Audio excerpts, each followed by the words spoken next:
Welcome to The Explainer. Today, we are jumping into the incredible story of Western political thought. We're going to explore how a series of brilliant, often fiery arguments from centuries ago are still shaping our world, right now. Okay, let's kick things off with this idea from Andrew Hacker, because it just nails it. What he's getting at is that Western political thought isn't some dusty list of old books. Nope. Think of it as one single, continuous, epic debate. A great conversation that's been going on for more than 2,000 years about the biggest questions we could possibly ask. So what's this great conversation all about, anyway? Well, at its core, it's a huge debate over the ideas that build our entire world. Things like power, justice, liberty, and what a state should even be. Honestly, pretty much every political headline you read today is just the latest little chapter in this ancient argument. All right, so let's rewind. Let's go all the way back to where it all kicked off. Ancient Greece. This is the real starting point, the birthplace of the whole conversation, where a famous teacher and his even more famous student laid down the tracks for everything that would come after. The first massive voice in this debate was Plato, and he started by asking a pretty radical question. What would the perfect state even look like? His answer? A society that's not run by the rich or the most popular guy, but by the wisest. A philosopher king whose incredible intellect could create true and perfect justice for everyone. But here's where it gets really interesting. Almost right away, Plato's own student Aristotle comes back with the first major counter-argument. He basically challenged his teacher, asking, should we really put all our trust in one super-wise person, or should we trust in the collective wisdom of our laws? And that disagreement right there, the rule of the wise person versus the rule of law, created this core tension that we are still arguing about today. You see, for Aristotle, this quote says it all. A single ruler, no matter how smart they are, is still human. They're still subject to feelings, to passions, to having a bad day. But the law is impartial. It's reason without passion. He fundamentally trusted a system more than he trusted any single person. Okay, let's fast forward a few centuries. After a long period where religion dominated political thought, the conversation takes this huge dramatic turn. Thinkers start to shift their focus away from designing the perfect state from the top down and start focusing on the rights of the individual. This new focus led to the central question for a new wave of thinkers we call the social contract theorists. To figure out why we even have governments, they came up with this brilliant thought experiment.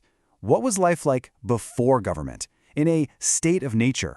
They figured only by imagining that could we really understand the deal, the bargain we all make to live in an organized society.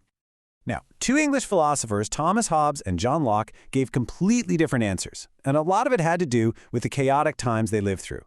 Hobbes, who lived through a horrifying civil war, imagined the state of nature as pure chaos, a war of all against all. He argued we have to give up almost all our freedom to an absolute ruler just to get some basic security. But then you have Locke. He saw a more peaceful revolution, and he believed that, actually, the state of nature was pretty reasonable. For him, we only create limited governments to better protect the natural rights we already have. And this idea from Locke, wow, it was absolutely revolutionary. He's arguing that our rights to life, liberty, and property are natural. They exist before any government, and the only legitimate job of a government is to protect them. This single idea would become the intellectual dynamite that fueled both the American and French revolutions. So as we crash into the 19th century, the whole conversation just gets more intense. The Industrial Revolution is turning society upside down, and powerful new ideologies jump into the ring, creating the political battlefield that, let's be honest, we still recognize today. First up, you get liberalism, which is basically John Locke's ideas on steroids. This ideology puts individual freedom front and center, above everything else. For liberals, this meant political freedom, sure, but also economic freedom, the right to own property and compete in a free market. The state's job? To be a night watchman, basically. Protect our rights, enforce contracts, but other than that, just stay out of the way. But right as this liberal vision is taking hold, it gets hit with a radical new challenge. Karl Marx looks at this new industrial world and sees something totally different. He argues that this so-called neutral liberal state isn't neutral at all. He saw it as a powerful weapon used by one class, the capitalists, the factory owners, to control and exploit the working class. This quote just perfectly captures the entire Marxist viewpoint. For him, all that fancy talk about rights and justice and liberty, it was just a smokescreen. He believed the state's real purpose, its actual function, was to be the executive committee of the capitalist class, making sure the whole system kept benefiting the people at the top. Okay, so we've just blasted through 2,000 years of debate. You might be sitting there thinking, why should I care about these old arguments? Well, whether you're a psir student or just trying to make sense of the world, the reason is simple. Because these arguments aren't old. They are happening all around you right now. I mean it. These ideas are the actual DNA of our politics. Think about it. That old debate between Plato's ideal ruler and Aristotle's rule of law, that's what we're arguing about with judicial activism. Locke's idea of natural rights, that's the direct ancestor of our modern concept of human rights. The fight between Hobbes's demand for security and Locke's for liberty, that's at the heart of every single debate we have about government surveillance.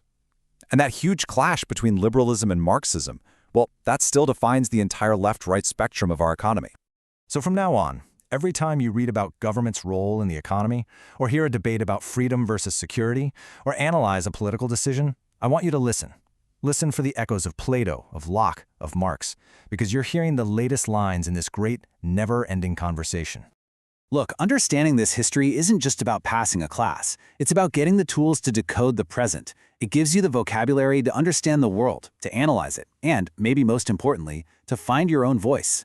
The great conversation is still going on, so the only question left is, what's your contribution going to be?